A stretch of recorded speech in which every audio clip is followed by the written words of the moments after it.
Stay tuned and let's check out this Marvel Legends San Diego Comic-Con 2024 exclusive, Death's Head.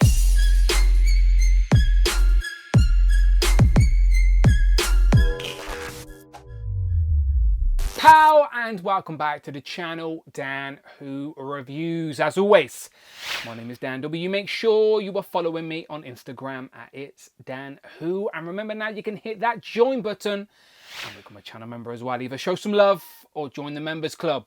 Much appreciated. Today we are taking a look at the Marvel Legends San Diego Comic-Con 2024 exclusive. It is, of course, Death's Head. And I know what you're thinking, Dan, you didn't go San Diego. Well, don't you worry. For those who can't make the convention, this will be made available on Hasbro Pulse. So your patience will be rewarded and you'll be able to get yours there. But this guy debuted in a Marvel UK comic, so it just makes sense I take an early look. But don't you dare call him a bounty hunter. First things first, I do really like the packaging here. It itself is a tribute to, I believe, Series 2 of the Marvel Universe cards from 1991. And yes, Death's Head did have a card in that series, and I do expect to see this card again in the future to start investigating what other characters we need on that card series, as this is the first time in the sort of standard Marvel Legends scale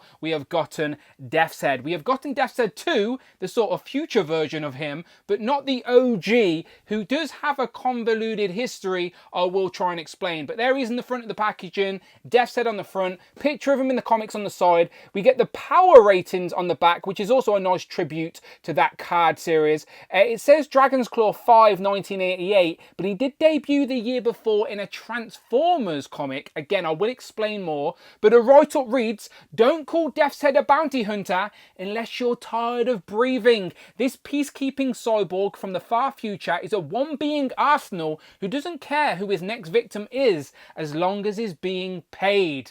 So, as always, we're going to take a look at this, do lots of comparisons, but let's get him open. So here we have Death's Head out of the packaging with all of his accessories laid out on the table. You get a set of weapons, so you get 3 unique weapons that can basically replace either of the hands. You also get a shield which has some nice battle damage and a set of interchangeable fisted hands. But we will look at all of that a little bit later. I did want to mention as well, on the top of the box, I never showed you, but it actually has the Death's Head logo. And he also comes in that plastic case with this nice sort of card back sleeve design, which you could probably use for a couple of photos. So they did make some effort with the packaging. Now, Death's Head himself is about 7.5 inches, probably a bit taller to the top of those horns, but just under 8 inches for sure. So he is big, he is chunky, he is definitely deluxe or Build-A-Figure style scale, if you will. But a lot of people may still be asking, Dan,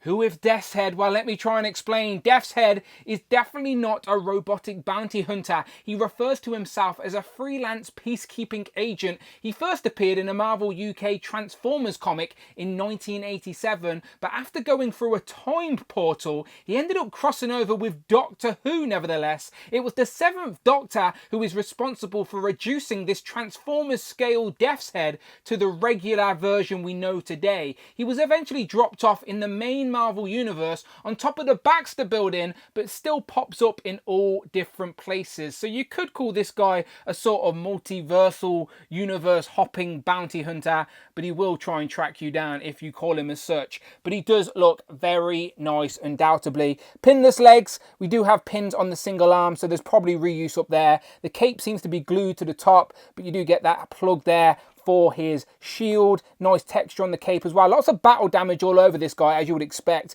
You got bullet damage, you got some scratches and scrapes for some battles, lots of spikes, blue, yellow, reds against the silvers. I do love the head, it is very unique. So let's take a closer look. So this cyborg head is probably the most instantly recognizable character element of Death's Head, as it's just so unique. It's an ectoskeleton with the red devil horns, and then he has like these metal tusks down at the chin. You've got the LED board for the mouth, which does emote quite well in the comics. And then you've got the Terminator style beady red eyes with the black outline. Honestly, they've executed it really well in Marvel Legends form here. Really nicely done. And it's on a disc and hinge, so we can look really far down, but also look really far up. So great range. And of course, you've got the swivel. And because it's a robot, you can spin it all the way around. It does not bother him. So they've done a great job there. Staying zoomed in, let's look at some of the detail they've put on his armor, as there's battle damage and texture all over this thing. As you can see, there's actually bullet holes in the shoulder pads with like a black wash in there to make them stand out. But the whole figure has like scratches and scars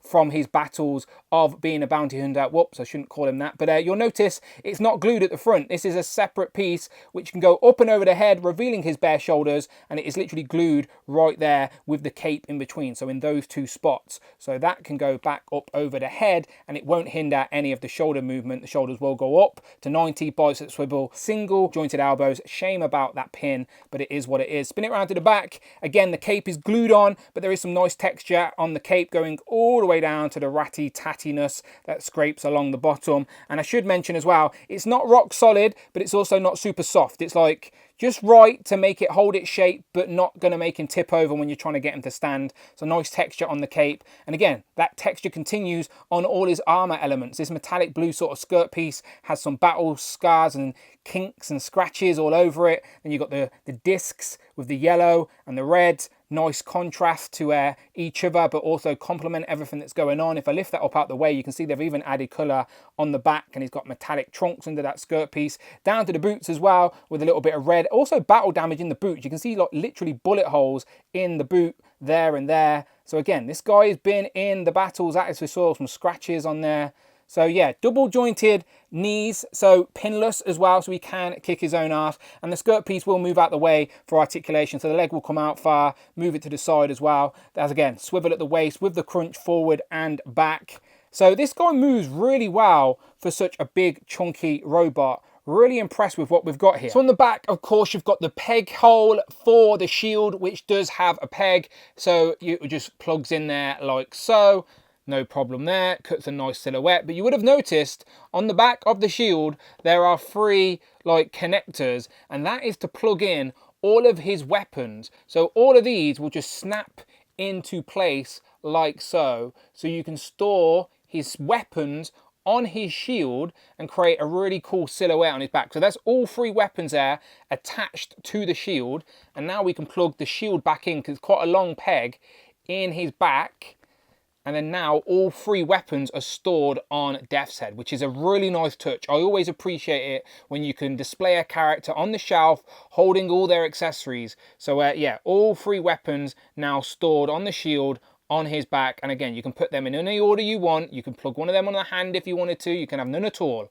Options are always a good thing. One of those options is replacing his hands with his weapons. You literally just plug off the hands and you can replace them with any 3 of the weapon accessories on either hand. They just plug in, no problem at all. It's weird how he's a futuristic robot, but he still uses like medieval weapons like this mace, which is pointy to touch. And again, because there's no hindrance on the arm, you can get that all the way up if you wanted to. This one is like an axe type, knife type thing. Again, lots of nice texture and battle damage and wear on these, but that can be unplugged at the wrist. And then we can plug in the 3rd one, which is like a rocket maybe. Like, yeah, I think that's like a rocket of some type, which is a nice touch. But again, another option is you can take that out, plug back in the sort of gripping hand, bring the shield back in, and there is actually also that extra sort of peg, so you can actually get him holding his shield as well. So you can get him holding the shield and then wielding his mace for a battle. Again, futuristic robot, but yet he's still using a shielding mace. Very old school. And like you've already seen, he has one sort of open palm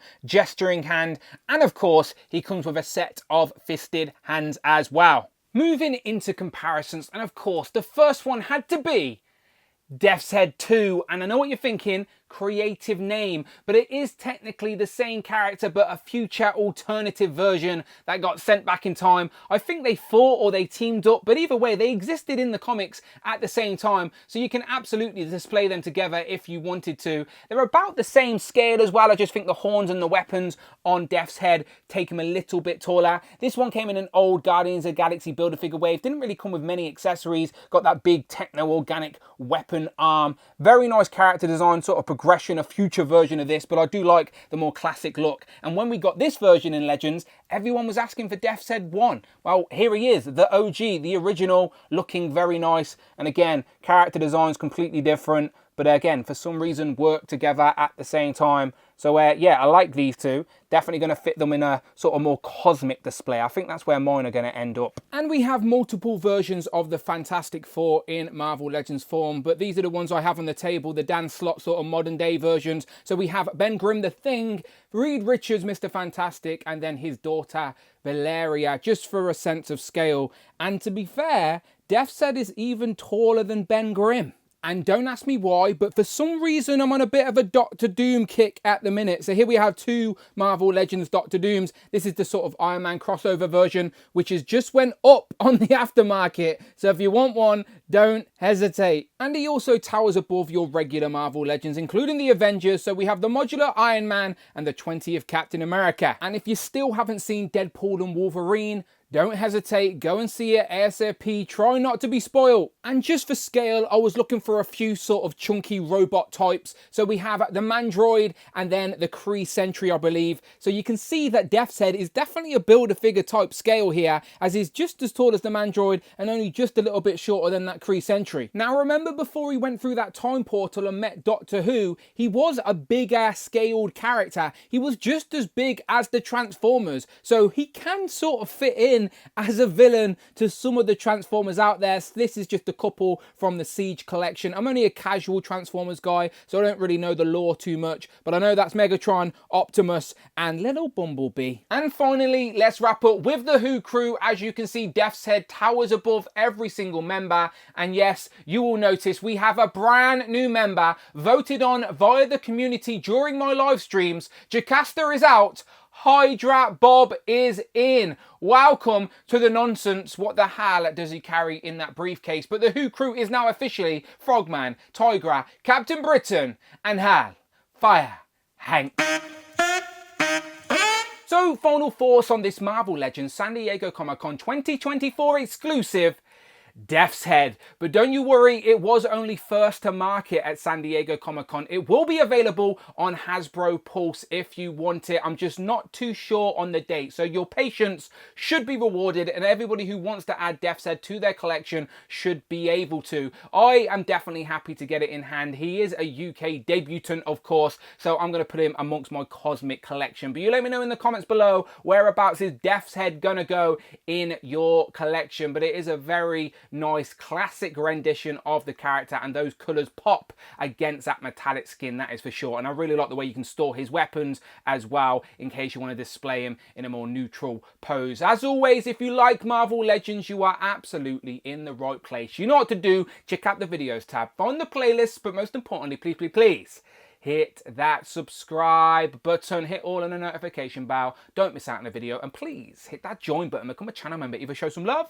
or join the members club. Much appreciated. Don't be shy, come and join us on a live stream, support the channel, beyond the channel. It is so simple. You can follow me on Instagram at It's Dan Who. I'm on Twitter at Dan Who Reviews, and I will of course see you on the next one.